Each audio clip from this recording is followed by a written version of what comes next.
رب اجعلني مقيم الصلاة ومن ذريتي ربنا وتقبل دعاء ربنا اغفر لي ولوالدي وللمؤمنين يوم يقوم الحساب رب اجعلني مقيم الصلاة ومن ذريتي ربنا وتقبل دعاء ربنا اغفر لي ولوالدي وللمؤمنين يوم يقوم الحساب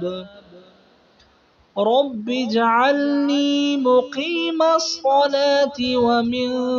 ذريتي ربنا وتقبل دعاء